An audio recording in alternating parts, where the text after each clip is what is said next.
Buen día, nosotros somos el equipo 4 del grupo 501 de la Facultad de Medicina de Acapulco de la Universidad Autónoma de Guerrero. El equipo está conformado por Almazán Hernández Brian Alexis, Aquino Chávez Keila, Hilario Severiano Citlali, Loesa Ramírez Gabriela y Martínez Andraca Ofir Galilea. Y el día de hoy les hablaremos sobre el coma hipoglucémico. Coma hipoglucémico. Consiste en un descenso por debajo de lo normal de la glucosa en sangre. Ocurre fundamentalmente en pacientes que se ponen insulina. Algunos fármacos orales también la pueden producir. Se considera que estamos ante una hipoglucemia cuando la tasa de glucosa en sangre es inferior a 70 miligramos por decilitro. Se acompaña de síntomas que revierten las 3 tomas de azúcares. Hay 3 tipos de coma hipoglucémico, que es de leve a moderada, que es donde el paciente nota los síntomas y él mismo es capaz de tratarse. Después está la grave, el paciente precisa ayuda de otra persona para corregir la situación. Y por último, el coma hipoglucémico, que es el paciente está inconsciente. En la etiología del coma hipoglucémico se puede dar por diversos factores, pero la principal siempre va a ser el tratamiento de la diabetes. Como segunda opción van a estar los fármacos, que puede ser insulina, secretagogos, alcohol, salicilatos, sulfanimidinas, quinidina y quinolonas. También pueden estar las enfermedades graves, como son insuficiencia hepática, insuficiencia renal, insuficiencia cardíaca, sepsis o inanición, insulinoma, que es un tumor de las células o hiperplasia, y en otros factores también entran tumores IGF-2, anticuerpos antirreceptor de insulina, galactosemia, intolerancia hereditaria a la fructosa. Fisiopatología. El coma hipoglucémico desciende en los valores normales de glucosa que el cerebro requiere para su fisiología normal. Por lo tanto, cuando el nivel de glucemia disminuye a menos de 70 miligramos por decilitros, no puede utilizar otras fuentes de energía, así que se deteriora, empezando desde la corteza cerebral. La alteración compromete al cerebelo, metencéfalo y mielencéfalo. Hay 4 mecanismos fisiopatológicos que pueden llevar a hipoglucemia severa: incremento de la insulina o de su efecto, disfunción hepática, substratos limitados para la gluconeogénesis, reducción en el consumo de glucosa. Más de un mecanismo puede ser el responsable de una hipoglucemia, especialmente en un enfermo crítico. Pasando al cuadro clínico, tendremos que los síntomas de la hipoglucemia serán diversos. Cuanto más rápido disminuye el nivel de glucosa en la sangre, más vividas son las manifestaciones clínicas que tiene el paciente, y se darán principalmente en pacientes con descompensación prolongada de la diabetes mellitus, que incluso los síntomas de hipoglucemia son posibles a un nivel de azúcar en sangre de 6 a 8 milimoles por litro, que es lo que se tomaría por normal. Y los primeros signos de hipoglucemia son síntomas vegetativos. Estos incluirán la activación del sistema nervioso parasimpático, lo cual hará que el paciente presente una sensación de hambre, náuseas, vómitos, debilidad, y también la activación del sistema nervioso simpático, en la cual presentarán ansiedad, agresividad, sudor, taquicardia, temblor, midriasis e incluso músculos hipertónicos. Y más tarde encontraremos síntomas de daño en el sistema nervioso central o síntomas neuroglucopénicos.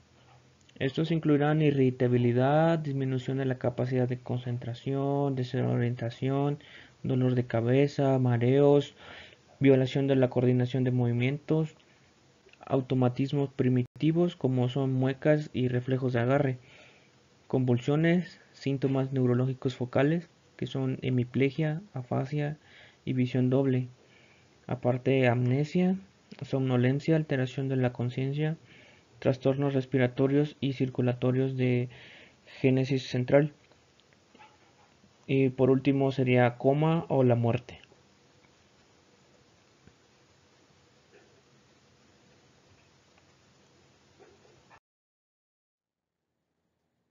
En el método de diagnóstico del coma hipoglucémico, después de dar la atención médica En la examinación se le hacen preguntas respecto a sus síntomas y la historia clínica. Y el examen puede mostrar que el paciente tiene deshidratación extrema, fiebre por encima de los 100, que serían 38 grados Celsius, que tenga aumento de la frecuencia cardíaca, presión arterial sistólica baja.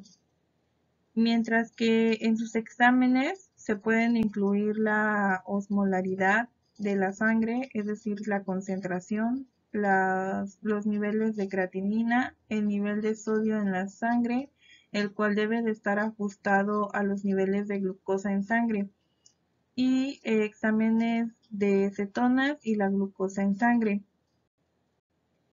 Y en la evaluación hay posibles causas que se incluyen los hemocultivos, radiografía de tórax, el electrocardiograma, análisis de orina y la tomografía computarizada de la cabeza.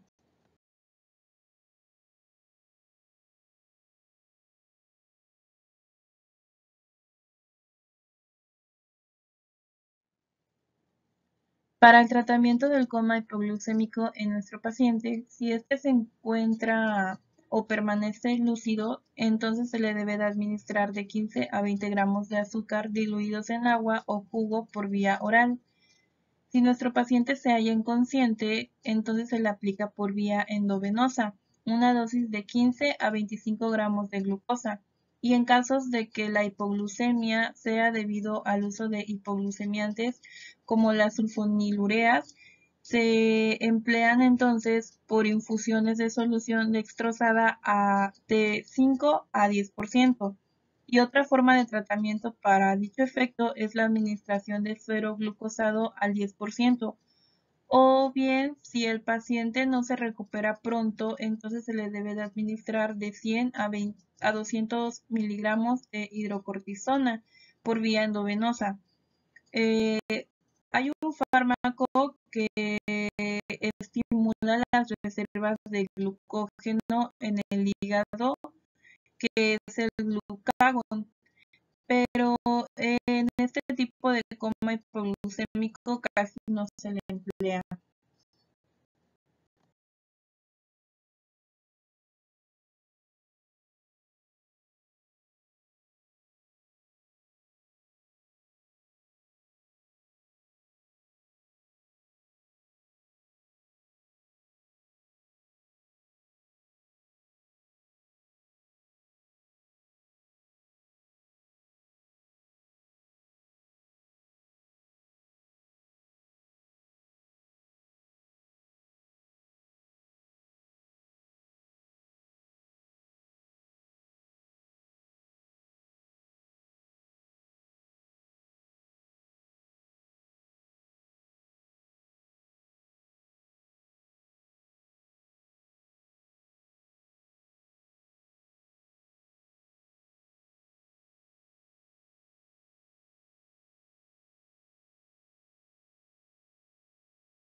La administración de una dosis masiva de insulina parece tener un buen pronóstico, a pesar de sus complicaciones.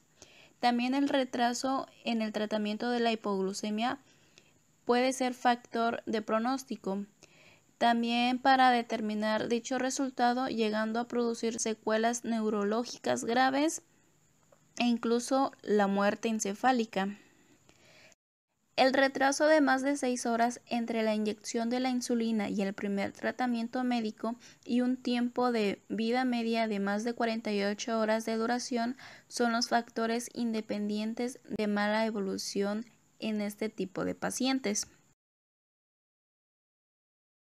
En nuestro caso clínico tenemos a un paciente de sexo masculino de 32 años que ingresa con un grave deterioro del nivel de conciencia. Entre sus antecedentes patológicos no tiene reacciones alérgicas a medicamentos, es diabético de tipo 1, consumidor activo de cocaína y en su tratamiento habitual tiene insulina y gabapentina. En el padecimiento actual del paciente, este fue encontrado inconsciente y sin estímulos por su madre. Se determina un Glasgow de 5 y una glucemia capilar de 7. Se procede a su intubación y se administra una ampolleta de glucosmón y una ampolleta de glucagón. Entre sus signos vitales tiene una tensión arterial de 140/70, una frecuencia cardíaca de 120 y una temperatura de 36.7 grados, pupilas midriáticas, isocóricas y reactivas. En los reflejos oculocefálicos y corneales son conservados.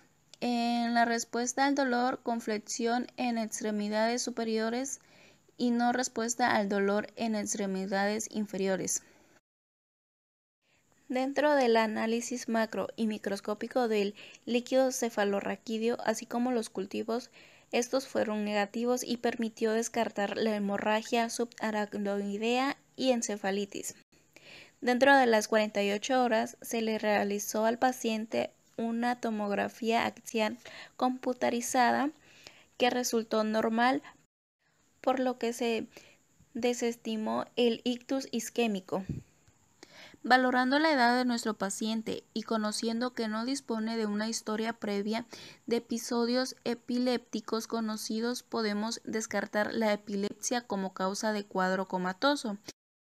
Entonces podemos deducir que nuestro paciente sufrió de un coma mixto, tóxico, farmacológico e hipoglucémico en el contexto de un intento autolítico.